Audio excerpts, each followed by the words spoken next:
Il y avait également le concours de l'armée, de la gendarmerie et de la police, alors qui ont réquisitionné leurs conducteurs, ces conducteurs-là qui ont été mis à la disposition de la direction de Dakar Dem Dikk pour convoyer ces populations-là. Donc loolu Ibrahima dafa doon loo xam ne ni lu rafet la ndax suñu tollee ci bisu feet bisu jàppalante bisu dimbalante loolu lañ wax waaye waxuñu bisu kuy profité di indil nit fitna ndax ñëpp doole yemul te ku sañoon ni ma ko waxee rek da ngay daal sa oto laal neemaan bi daal di koy mu daal di dem nga seral ko ba mu sedd guy nga daal di teg ci autoroute bi dem dikk ak jàmm loolu nag ku ko mënul kon tey ji ñu ngi gis ne délégation yi ñu ngi ñëw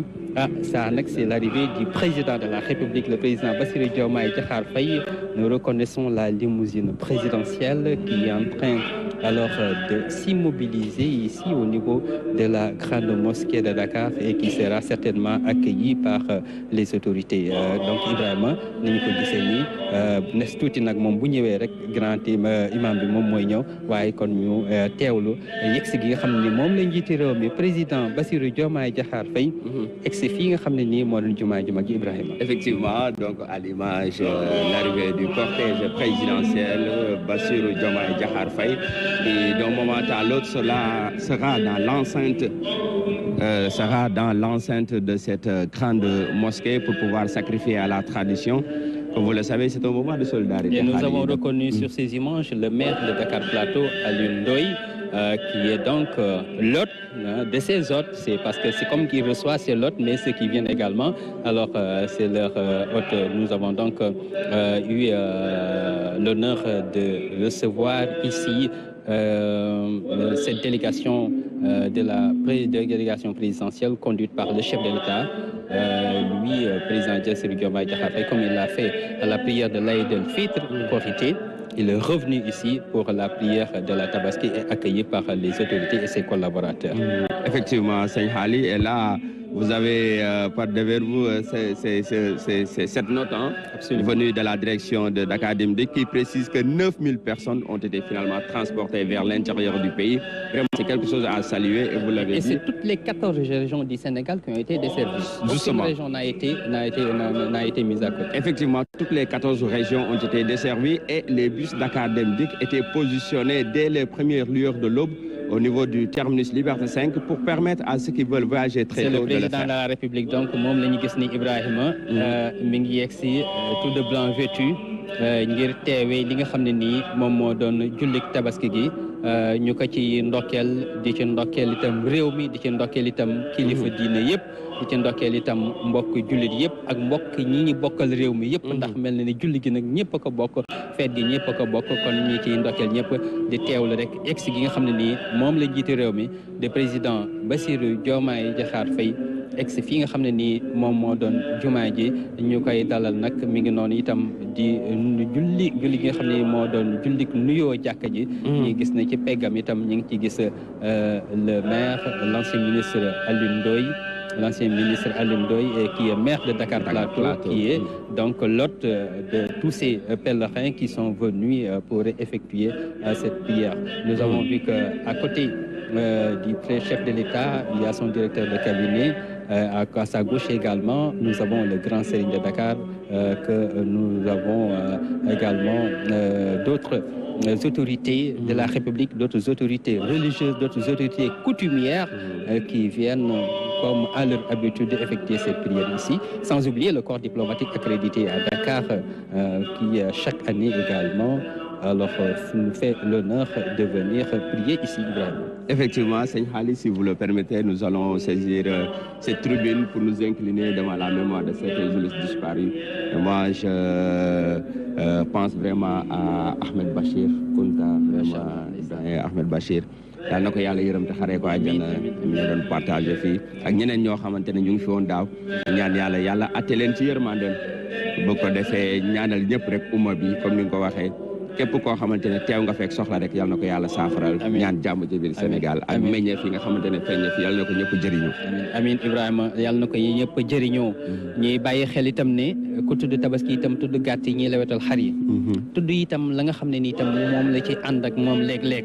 te ñu koy faral di koy jël di ko dugal fi ñu ko war a dugal mu doon ci wuyoo yi nga xam ne ni tuyau ONAS la te itam ndox ma war faa jaar yooyu itam boo xam ne bu ñu fa dugalee mbalit soññee nañ ci yeete nañ ci baamtu nañ ko baamtuwaat nañ ko kon nag xanaa rek ñu jàppale ci suñ bopp jàppale ci ñëpp rek fàttali na rek waaye bu ñu demee nag ba lewatal gàtt yi ba noppi ba fees leen ba noppi loolu nga xam ne moo doon der yi ak leneen yi nga xam ne itam waruñoo dugg itam foo xam ne nii day indi mbalit loolu rek ci benn fan ci weeru juin wii rek mu xam ne journée bi nga xam ne nii moom njiitu réew mi da ko jëloon ngir ñu ci dékkal itam di ci fàttali cet gi ak soññi ci li nga xam ne nii moo doon tonni mbalit mi wax nañ loolu baamtu nañ ci loolu kon loolu ñu dencee gën a bàyyi xel njiitu réew mi ngi nuyonte noonu ak ki nga xam ne moo doon grand sérigne ak yeneen kilifa yi nga xam ne itam ñoom ñoo ŋànk néegu yàlla bi ak feggoo itam ak professeur Mary Teuw Niane noonu incha allah nes tuuti Ibrahima xam naa ne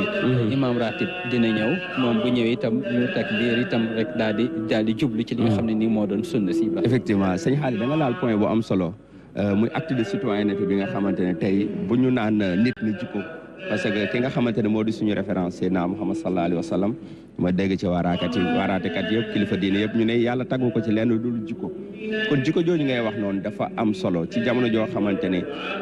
dëgmal nañ nawet yow nga rend sa gàtt jël loolu yëpp au lieu que nga teg ko fi nga xamante ne fa la war a nekk unité waa UCG ñu ngi fi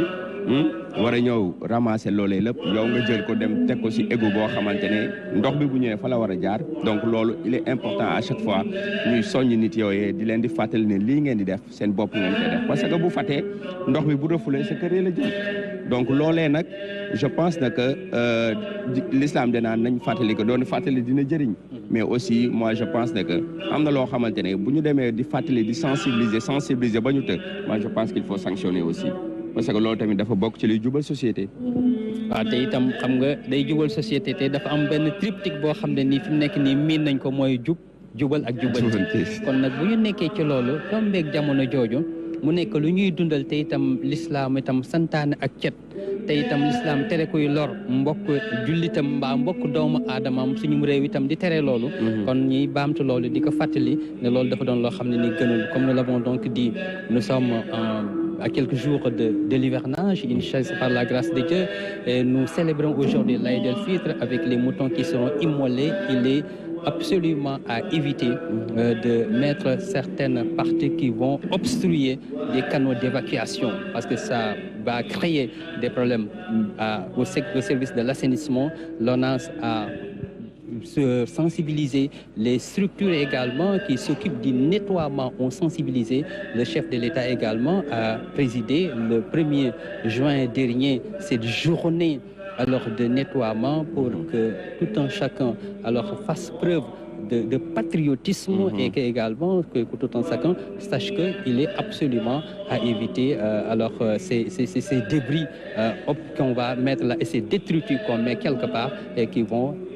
boucher certains canaux d'évacuation et qui vont entraîner des problèmes d'inondation, Ibrahim. Effectivement, Khali, moi je pense que la sensibilisation elle est très importante. Et je vois que les autorités ne cessent de le faire. Le regard dans le rétroviseur nous permet de comprendre que 700 milliards ont été investis dans le cadre de la lutte contre les inondations. L'État étant une continuité, on voit aujourd'hui que le nouveau régime est dans cette dynamique de pouvoir soulager les populations, surtout celles de la banlieue, mais aussi sur l'ensemble du territoire national, parce qu'on sait, on a vu depuis des années les conséquences qui découlent des inondations. Donc si aujourd'hui, certaines populations font des actes qui laissent